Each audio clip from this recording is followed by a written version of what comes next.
To have a short, sweet video that gives a guideline to my Goddess Sadhana book. I have the guidebook to the Path of Sacred Living. I also have a book, Raising a Goddess Temple, helping you to understand how to raise your own temple. We are blessed to be in the Goddess Temple of Ashland today in Oregon. And I also have my Goddess Sadhana book. And some of my amazing, beautiful priestesses who have this book have asked for this video to take place so they could just have more of a guideline of what the postures look like and just a sweet, quick run through. So I'd like to remind you that sadhana translates to daily practice. Okay, so what are you doing as a priestess, priest, knight of the goddess? What are you doing as your daily practice? And this is just one option for you. So as we move through our gateways in our daily practice, what happens first in the morning? We wake up, we open our eyes, and we look about the room. Or if we're blessed to be sleeping outside, we'll look about the trees and the sky and what's all around us. So just inhaling that all in, and then realizing you have another day to inspire, another day to be the brilliance that you are, and be in the fullness to bring that reflection to others. So we're going to go through this Goddess Sadhana book. I have a full-size one and a half-size one, and I also have it on a flash drive for anybody who's interested.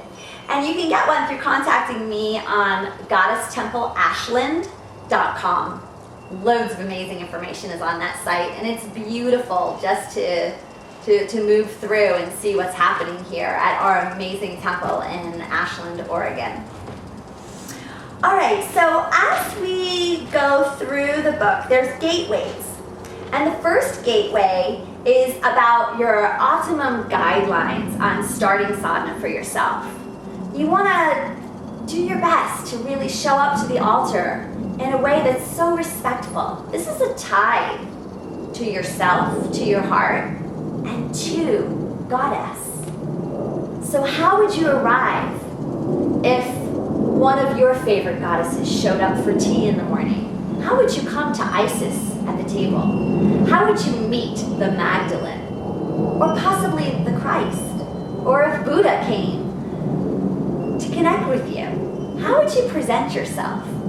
So coming in that kind of energy, what are you wearing? Maybe you're choosing to be totally naked and be adorned with jewels. Whatever the case, or if you have the amazing honor, as I do, to do morning practice with your beloved, your partner, it's an incredible opportunity to really be in divinity and devotion to yourself, to the other, and to the goddess. So moving through to the second gate, we want to take the tip of our tongue and press it to the roof of our mouth, eyelids closed, internal eyes up at your third eye. And this is the opportunity to totally stimulate your pituitary gland, your pineal, your hypothalamus, your throne of your intuition, to enhance and increase your psychic skills. If having your eyes closed is challenging for you, you could also stare at the tip of your nose. So that can give you the same benefits of actually having your eyelids closed and your internal eyes up at your third eye. Next, brushing our hair with a wooden brush to totally stimulate our scalp and bring the healthy oils into the strands of our hair as well. If you're working with your beloved in the morning with morning practice, brushing each other's hair is absolutely ecstatically, exquisitely loving and honoring. This is a good one. We like to brush our hair back and brush your hair all the way over to one side, all the way over to the other side, all the way forward, and then all the way back, getting all full and complete stimulation.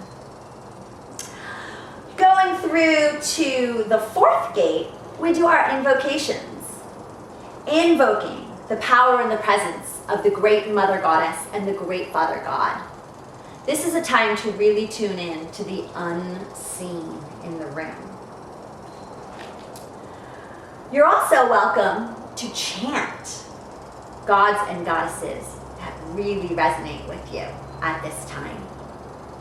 Our fifth gate is our mudra dance, where we have a physical experience of awakening all strands of DNA. And it looks like this. All strands, DNA, active now. We can move through into other mudras that really support this medicine as well. The remembering and activating of all of our strands being active at all time, awakening from the numbness. Welcome, family. We are in the age of Aquarius right now. Moving into our sixth gate, we're going to move into a Kundalini Yoga Kriya that was taught by Yogi Bhajan in actually 1971. I chose this one because it is a Sadhana Kriya, and Yogi Bhajan is one of my beloved teachers. And I have so much honor and respect for this path of Kundalini Yoga. It has been an incredible awakening tool, healing tool, and activating tool for me and all the priestess work that I do. I've been practicing Kundalini Yoga for over 22 years, and I feel really excited to name that my mother is a Kundalini Yoga instructor as well. So first, we rub our hands together and we tune in, and the tune in mantra, done 3 times, sounds like this. Om Namo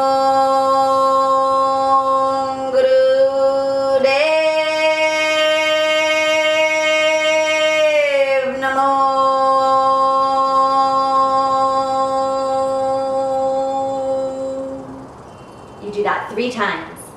And then, keeping your eyelids closed and your internal eyes up at your third eye, we continue in this prayer pose, uniting our divine masculine and our divine feminine, held together at the heart, and we do our Mangala Charn mantra, bowing to the primal wisdom within 3 times. Agudev Name, Jugakudev Name, Sakudev Name, Siddhi Gurudeve Name.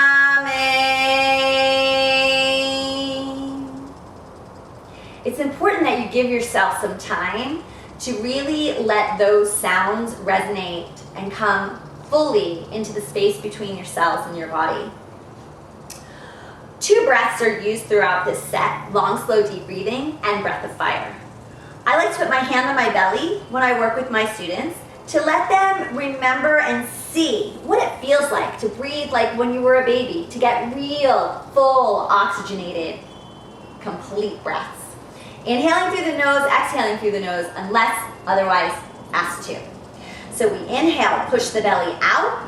Exhale, pull the belly in and preferably up. And inhale, push the belly out. Exhale, pull the belly in and up. More experienced yogis holding the root chakra, the Moola, and squeezing and holding it the whole time. Ladies, if you're on your moon, especially the first 3 days, please refrain from holding your root chakra in. And the same goes for the next breath, breath of fire. If you're on your moon, please do long, slow, deep breathing.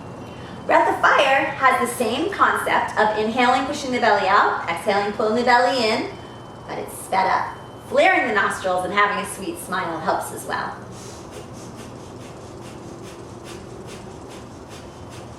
It looks and sounds like that. No worries, you won't hyperventilate. And if you'd like to have more accent on the exhale, that's very helpful as well. Then we'll go through the Kriya, the exercises that bring forth a desired experience. Cat, cow, we go on our hands and knees. The hands are below the shoulders, the knees below the hips, and the feet are together. We arch our spine when we are in cow, and then we pull everything up when we are in cat. So imagining me on my hands and knees and doing the cat, cow, cat, cow. Moving into cow kicks. The leg stretches out behind and the knee comes in. The leg stretches out behind and the knee comes in. Inhaling when the leg is out, exhaling when the knee comes in. Hugging spinal bend. Holding the elbows, making space for your beautiful chest or breasts, and inhaling up and exhaling to the side. Inhaling up, exhaling to the side.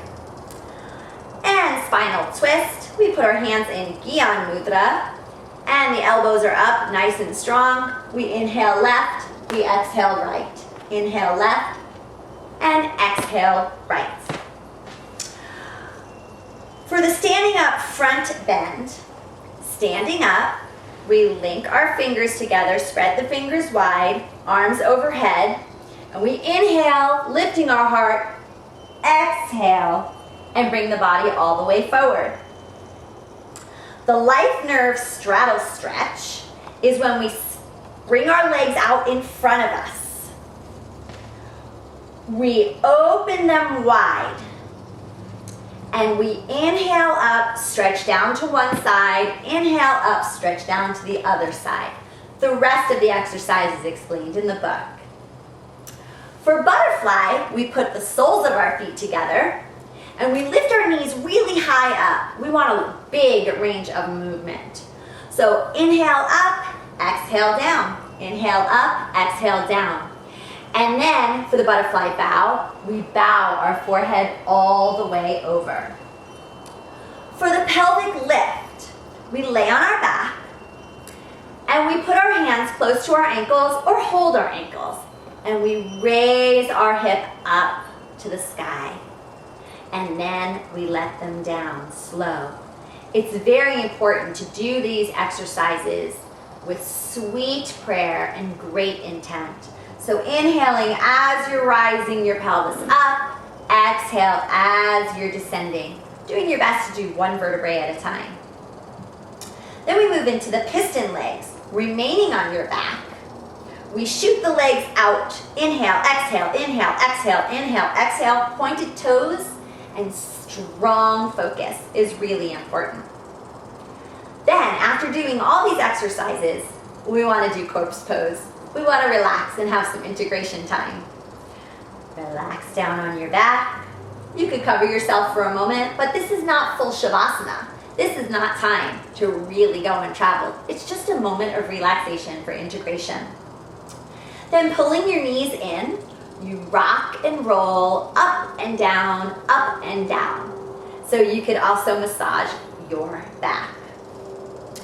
Then coming around on your belly, we push up to Cobra. It's totally okay if you can't go all the way up in Cobra. I like to go into the position I call Sphinx, where my elbows and my forearms and my palms are on the ground in front of me, and my heart is lifted, and all the focus is there, that my heart is lifting up and out to the world. Next, we move into Yoga Mudra, and we sit on our heels. If sitting on your heels is challenging, remain in crisscross. We interlace our fingers behind us, and our forehead comes down to the ground, and we lift our arms up as high as we can behind. Slowly coming back up, hands go on the knees, and we do spinal rotations. I love this one, especially if I don't have time to do my full morning practice. If all I have time to do is sit up when I first wake up and do something, spinal rotations. Totally massaging the internal organs and making love to my insides, creating that union, that connection first thing in the morning. So great. And arm swings are next. Inhale, exhale, inhale, exhale, inhale, exhale, inhale, exhale. Being sure the hands are in cups. And each time you cross, alternating what arm is in front. Shoulder shrugs, at least 100 times. Inhale, shoulders up, exhale, shoulders down. Inhale, shoulders up, exhale, shoulders down. all of these exercises, if you're strained, if you're in pain, if you're feeling anything that's horrifically uncomfortable, you really want to relax and go at your own speed or not do it at all. But if you can, and if you really want to push your edges in a way that feels safe to you, go for it. We carry a lot of stress in our shoulders, a lot of projection, a lot of old stuff that needs to be let go. And this one really helps. Then we move into neck rolls. Same thing, super gentle on your neck, being so careful, and reversing direction. And moving into the arm pump with Venus lock. Arms are straight out in front. Hands are in a basket weave, and we inhale up and exhale down. Inhale up, exhale down. I open my palms a little bit there, and I can really feel my pelvis rocking and my torso going in a crescent to a crescent, crescent, crescent. And then we meditate, imagining our aura consciously expanding in a really healthy, beautiful way, remembering that we are healthy, we are free, and we are whole. We are healthy, we are free, and we are whole. We are healthy, we are free, and we are whole. And then we chant or sing, "May the long time sun shine upon you, all love surround you, and the pure light within you guide your way on."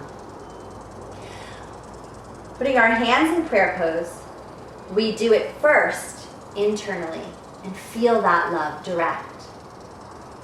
And then the second time, if we're doing our morning practice with anybody else, or we can to a photograph to somebody, or a beautiful statue, or if you are in communion with another teacher that you want to send love and appreciation to, this is a wonderful time to share that.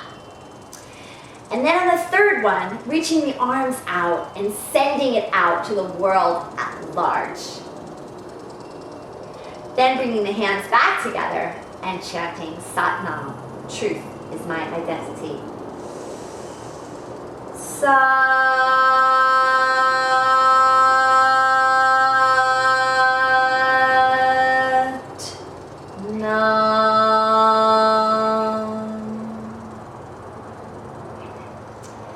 And this concludes the Kundalini Yoga portion of this amazing video.